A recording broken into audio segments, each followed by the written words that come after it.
আসসালামু আলাইকুম, আমি ডক্টর নাহিদা। ম্যাট্রিক্স পয়েন্টের পক্ষ থেকে আপনাদের সবাইকে আজকের লাইভ সেশনে আমি স্বাগতম জানাচ্ছি। আমি বর্তমানে আছি ফেসবি রেসিডেন্ট হিসেবে গাইনিয়ান অপস ডিপার্টমেন্ট বিএসএমএমইউতে, আর এফসিপিএস পার্ট 1 করেছি গাইনিয়ান অপসে। আজকে আমাদের লাইভ সেশনের টপিকটা হচ্ছে ডিএসডি, টার্নার সিনড্রোম। এটা আগে বলা হতো ইন্টারসেক্স, এখন বলা হয় disorder in sexual development. FCPS part 1 পরীক্ষার জন্য এটা খুবই ইম্পর্টেন্ট। গত সেশনের আগের সেশনে এই একটা চ্যাপ্টার থেকেই 5টা কোশ্চেন আসছে, তার মধ্যে 5টাই সিঙ্গেল বেস কোশ্চেন। তাহলে আপনারা বুঝতে পারতেছেন এটা এত ভালো করে পড়তে হবে, মানে আপনি যত ভালো করে জিনিসগুলো বুঝে নিবেন তত আপনার পড়াটা গুছানো হবে, আর হচ্ছে এফসিপিএস এ আপনার সিঙ্গেল বেস অ্যান্সার করাটা আপনার জন্য খুব ইজি হবে। আজকে আমাদের টপিক ছিল টার্নার সিনড্রোম। প্রথমেই বলি, এই জিনিসগুলো পড়ার জন্য আপনাদেরকে জানতে হবে যে ক্যারিওটাইপিং করলে কি পাবো আমরা, এখানে সাইন সিমটমগুলো কি কি থাকে, কিভাবে আপনি এটা কনফার্ম করবেন, এগুলা হচ্ছে মেইন। তাহলে সরাসরি আমরা আমাদের পড়ায় চলে যাই। আমরা জানি যে আমাদের বডিতে ক্রোমোজোম আছে 46 এর নাম্বার, তার মধ্যে অটোজোম হচ্ছে 22 পেয়ার, আর হচ্ছে 1 পেয়ার হচ্ছে সেক্স ক্রোমোজোম। এখন এই অটোজোমের যদি কোনো সমস্যা হয় সেটাও ওয়ান কাইন্ড অফ ডিএসডি, আবার যদি সেক্স ক্রোমোজোমের কোনো প্রবলেম হয় সেটাকেও আমরা বলি সেক্স ক্রোমোজোমাল ডিসঅর্ডার, সেটাও ওয়ান কাইন্ড অফ ডিএসডি। আজকে আমরা পড়বো টার্নার সিনড্রোম। টার্নার সিনড্রোম হচ্ছে one kind of sex chromosomal disorder. আমরা সবাই কম বেশি প্রাইমারি আর সেকেন্ডারি অ্যামিনোরিয়ার কথাটা জানি। প্রাইমারি অ্যামিনোরিয়া জিনিসটা হচ্ছে কোনো ফিমেল পার্সন তার এখনো পর্যন্ত যদি পিরিয়ড না হয়, পিউবার্টির টাইম চলে আসছে কিন্তু তারপরে তার এখনো পিরিয়ড হয় নাই, এটাকে বলা হয় প্রাইমারি অ্যামিনোরিয়া। আর সেকেন্ডারি অ্যামিনোরিয়া জিনিসটা হচ্ছে তার ধরেন কোনো কারণে কোনো এক সময় মানে আগে পিরিয়ড হয়েছে, কোনো কারণে কোনো এক সময় এটা বন্ধ হয়ে গেল, এখন এই অ্যামিনোরিয়াটা প্রেগনেন্সিতেও হতে পারে, এরকম হলে এটা সেকেন্ডারি অ্যামিনোরিয়া। কিন্তু মনে রাখতে হবে most common cause of primary amenorrhea এটা হচ্ছে টার্নার সিনড্রোম। আর যদি সেকেন্ড মোস্ট কমন কজ আপনাকে বলা হয় সেটা হচ্ছে এমআরকেএস সিনড্রোম। আর যদি সেকেন্ডারি অ্যামিনোরিয়ার ক্ষেত্রে মোস্ট কমন কজ বলা হয় সেই ক্ষেত্রে এটা হবে হাইপোথ্যালামিক ডিসফাংশন। এটা এফসিপিএস এ অনেকবার পরীক্ষায় কোশ্চেন আসছে। আমাদের আজকের টপিক হচ্ছে টার্নার সিনড্রোম। তাহলে এই টার্নার সিনড্রোমটা হচ্ছে most common cause of primary amenorrhea. আমি আজকে লাইভ সেশনের পরে আপনাদেরকে 2টা কোশ্চেন পোস্ট করে দিব এবং সেটার অ্যান্সারটাও আমি আমার আজকের লাইভ সেশনে বলে দিব। আপনারা কোশ্চেনগুলো দেখে নেবেন, এগুলো প্রিভিয়াসলি এফসিপিএস এ কোশ্চেন আসছে এরকম। তাহলে বললাম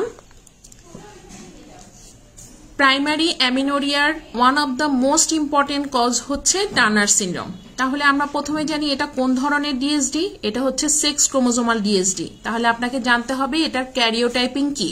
আমরা সরাসরি বইয়ে চলে যাই, আপনারা ফলো করবেন গাইনিয়ান অপস দত্ত, গাইনি দত্তের চ্যাপ্টার 28, এখান থেকে আপনারা এটা ফলো করবেন এবং এই টপিকটা খুব ভালো করে পড়তে হবে, এখান থেকে কোশ্চেন থাকবেই। প্রথমে বলেছি কি, এখান থেকে আপনি জানবেন এটার ক্রোমোজোমাল স্টাডিটা কি, ক্যারিওটাইপিংটা কি। যেহেতু আমি সেক্স ক্রোমোজোম বলেছি তাহলে এটা হবে 45X0। হেনরি টার্নার এটা নিয়ে কথা বলছেন, এই জন্য এটাকে টার্নার সিনড্রোম বলা হয় 1938-এ। এই হেনরি সিনড্রোম নিয়েও কিন্তু কোশ্চেন আসে, যদি হেনরি সিনড্রোম বলে সেটাও টার্নার সিনড্রোম। তাহলে যদি এ ধরনের কোশ্চেন আসে পরীক্ষায় ক্লু থাকবে কিভাবে, প্রাইমারি অ্যামিনোরিয়া তার সাথে ডিলেড সেকেন্ডারি সেক্সুয়াল ক্যারেক্টারিস্টিক্স। আমি মনে রাখতাম টার্নার মানে হচ্ছে তুলি, তাহলে এক্সটার্নালি তার সবগুলা ফিচার থাকবে একজন ফিমেলের মতো, কিন্তু এরপরে গোনাডাল কিছু প্রবলেম থাকতে পারে। তাহলে আপনার ক্যারিওটাইপিংটা কি বললাম আমি, 45X0। এখন আমরা জানবো এটার কিছু কমন সাইন সিনড্রোম কি কি আছে দেখেন তো। প্রথমে হচ্ছে 2টা ভাগে ভাগ করে ফেলবেন, একটা হচ্ছে নর্মাল টার্নার, আরেকটা জানবো হচ্ছে মোজাইক টার্নার। এখন নর্মাল টার্নার যে অংশটা সেখানে কি হয়, সেখানে ওই পেশেন্টের হচ্ছে নর্মালি তাদের স্ট্রেচারটা কেমন হবে, শর্ট স্ট্রেচার থাকবে, তার হাইট হবে লেস দেন 150 সেন্টিমিটার। এটা এতটুকু অংশ পড়া, কিন্তু এই পড়াটা থেকে আপনার মোটামুটি সবকিছু আপনার কোশ্চেন আসছে, আপনাদেরকেও ওভাবেই পড়তে হবে। তাহলে দেখেন হাইট হচ্ছে লেস দেন 150 সেন্টিমিটার। এই পেশেন্টের কি কি থাকে, ওয়েবিং অব দ্য নেক থাকে, তার কিউবিটাস ভালগাস থাকে হাতে। এরপরে দেখেন ব্রড শিল্ড চেস্ট থাকে, লো হেয়ার লাইন থাকে নেকে, মাইক্রোগ্নাথিয়া থাকে। আপনি যদি পেশেন্টকে হা করতে বলেন দেখবেন তার হাই আর্চ প্যালেট থাকে, স্কিনে নেভাই থাকে।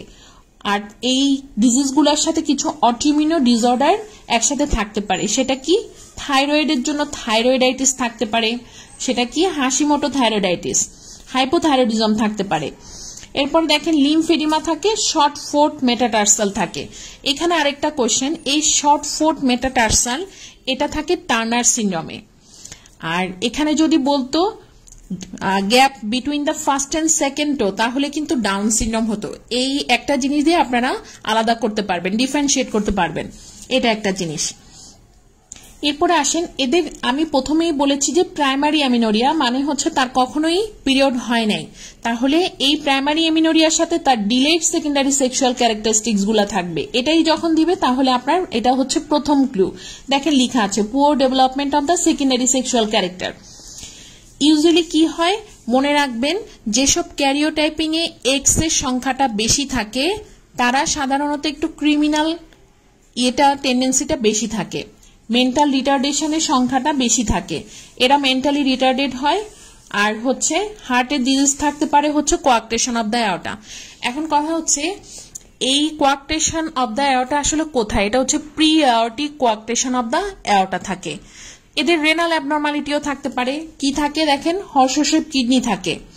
আর আগেই আমি বলেছি এদের হচ্ছে কি থাকে, অটোইমিউন ডিসঅর্ডার গুলা বেশি থাকে। তাহলে দেখেন মাল্টি গ্ল্যান্ডুলার অটোইমিউন ডিসঅর্ডার এখানে হচ্ছে মোস্ট কমন।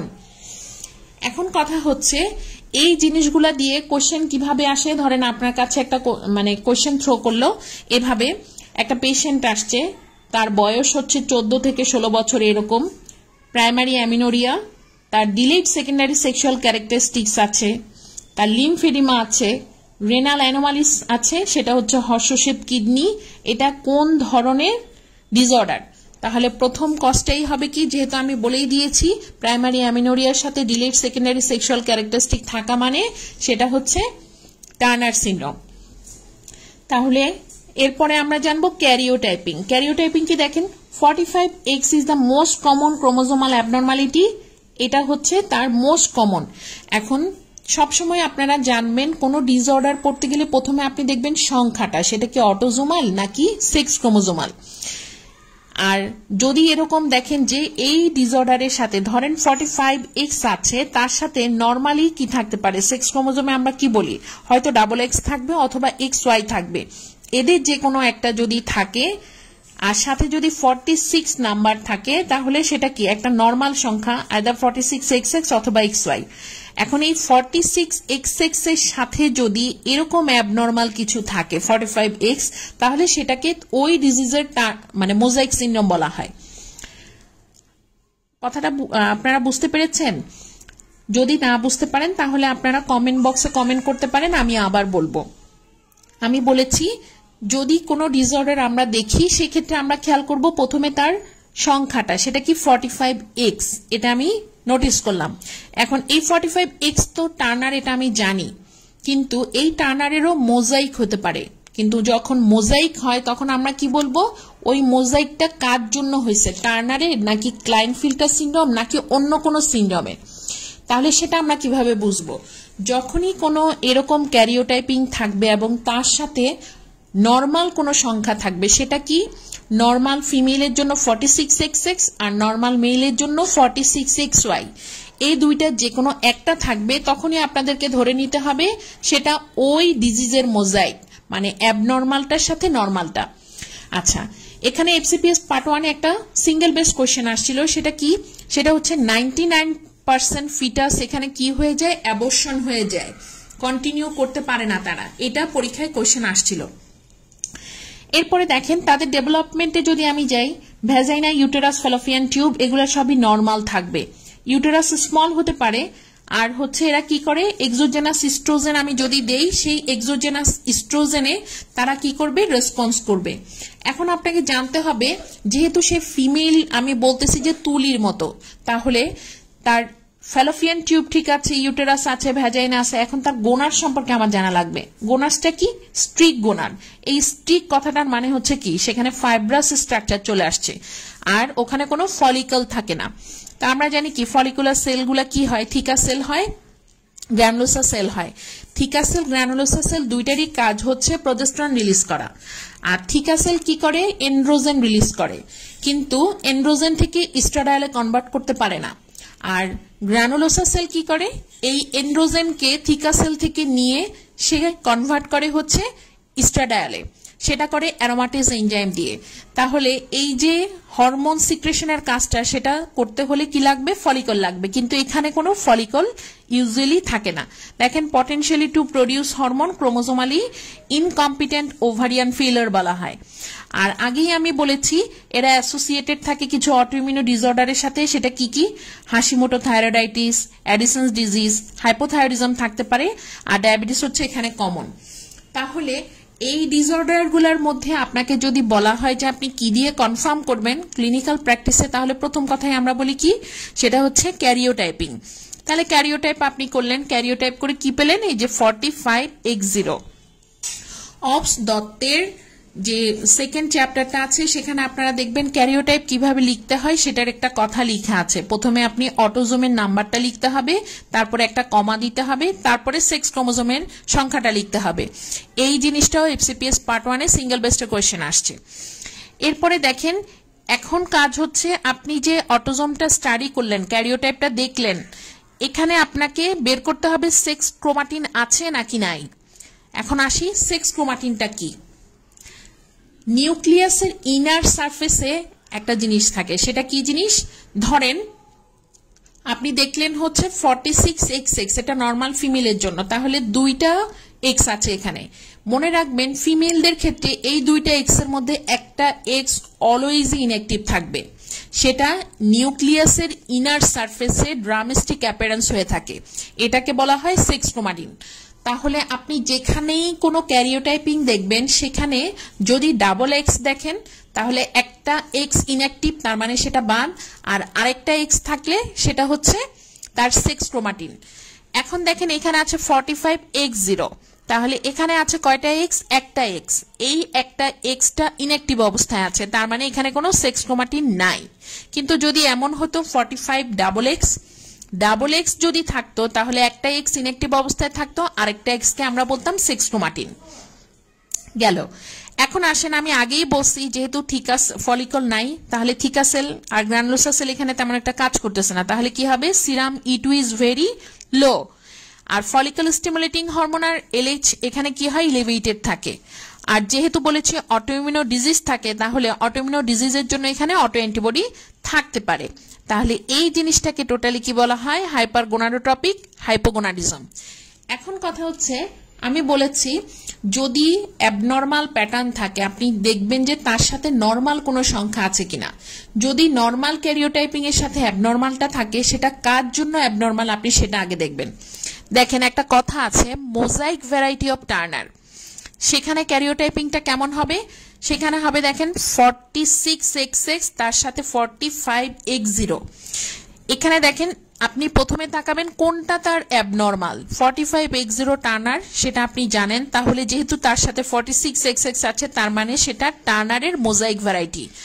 এখন এখানে সেক্স ক্রোমাটিনটা কি হবে, এখানে সেক্স ক্রোমাটিনটা ডাউটফুল লিখেছে এই কারণে, এটা তো তার মোজাইকের কারণে আছে, কিন্তু অরিজিনাল ডিজিজটা তো হচ্ছে টার্নার সিনড্রোম।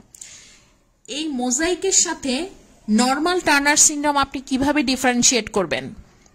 আমি বলেছি নর্মাল টার্নার সিনড্রোম যখন হয়, তখন পেশেন্টের শর্ট স্টেচার থাকে, কিন্তু নর্মাল না হয়ে যদি মোজাইক ভ্যারাইটি আসে, তখন তার কি হবে, শর্ট স্টেচার না হয়ে তার হাইটটা নর্মাল হাইট হয়। এটা খুব ইম্পর্টেন্ট, এটা আমার সেশনে সিঙ্গেল বেস্টে কোয়েশ্চেন আসছিল। তারপর আমি বলেছি এখানে গোনার্স মানে কি, আমরা জানি কি ওভারি অথবা টেস্টিস, ফিমেলের জন্য ওভারি আর মেলের জন্য হচ্ছে টেস্টিস। এখন এই ওভারি অথবা টেস্টিসের ক্ষেত্রে ওভারিটা এখানে কি হয়, স্ট্রিক হয়। বলেছি স্ট্রিক মানে ফাইব্রাস টিস্যু, কিন্তু কোনো ফলিকল ছিল না, উইদাউট ফলিকল। কিন্তু মোজাইক ভ্যারাইটি যখন আসবে তখন দেখবেন তার কি হবে, ওভারি স্ট্রিক হবে, তার সাথে ফিউ ফলিকল থাকবে, তার মানে এখানে হরমোনটা আসতেছে। আর এইসব পেশেন্টের ক্ষেত্রে মেনস্ট্রুয়েশন কিন্তু নর্মাল। আর যেহেতু মেনস্ট্রুয়েশন হচ্ছে আর নর্মাল ভ্যারাইটি আছে, তার মানে তার এখানে কি হবে, প্রেগনেন্সিও সে নিতে পারবে। আপনারা সবসময় ছবি দেখে দেখে পড়বেন। দেখেন এই ছবিটা দেখলে ইউজুয়ালি বোঝা যায় সে একটা শর্ট স্টিচারের মেয়ে, তার ওয়েভিং অফ নেক আছে, তারপরে হচ্ছে ব্রডশিল চেস্ট আছে, কিউবিটাস ভালগাস আছে। আপনি যদি পায়ে দেখেন তাহলে দেখেন লিমফিডিমা আছে, এখানে লো হেয়ার লাইন আছে, এখানে শর্ট ফোর্থ মেটাটার্সাল আছে। এই একটা ছবি কিন্তু আপনাকে সবগুলা ফিচার খুব ভালো করে বলে দিচ্ছে। তাহলে আমাদের কাজ হচ্ছে টার্নার সিনড্রোমের এই জিনিসটুকু আজকে লাইভ শেষ হওয়ার পরে আপনারা সুন্দর করে পড়ে গুছিয়ে ফেলবেন, যেন এই জিনিসটাতে আর কোনো সমস্যা না হয়। মনে রাখতে হবে নর্মাল জিনিসের সাথে অ্যাবনর্মালটা, মোজাইকের সাথে নর্মাল টার্নারটা। এখানে শর্ট স্টিচার থাকে, মোজাইক হলে স্টিচারটা নর্মাল হবে। এখানে ফলিকল থাকে না, এই জন্য কোনো হরমোন থাকে না, এখানে কিছু ফলিকল থাকবে। তাহলে এতটুকু পর্যন্ত মনে রাখবেন। আর হচ্ছে প্রিভিয়াসলি এখান থেকে অনেকগুলা কোয়েশ্চেন আসছে, ক্যারিওটাইপিং নিয়ে কোয়েশ্চেন আসছে, সরাসরি সিনারি দিয়ে কোয়েশ্চেন আসছে, আমার সেশনে মোজাইক ভ্যারাইটি নিয়ে কোয়েশ্চেন আসছে, আর হচ্ছে 6 ক্রোমাটিন নিয়ে এখান থেকে কোয়েশ্চেন আসে। এতটুকু ছিল আমার সাথে আপনাদের আজকের টপিক।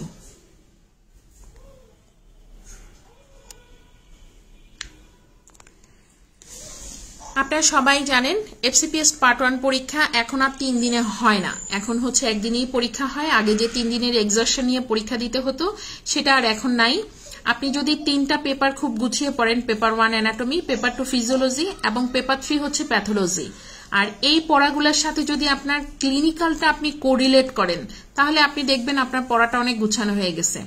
আজকে টার্নার সিনড্রোমের যে অংশটুকু আমি বলেছি সেটা হচ্ছে এফসিপিএস পার্ট 1-এ আপনি কমন পাবেন প্যাথোলজিতে জেনেটিক্সের সাথে। তাহলে বেসিক আপনাকে এখান থেকে পড়তে হবে জেনেটিক্সেরটা। এই অংশটুকু পড়লে দেখবেন যে মানে এই একটা চ্যাপ্টার এত ইম্পর্টেন্ট, মানে এটা খুব ভালো করে বুঝে বুঝে পড়তে হবে।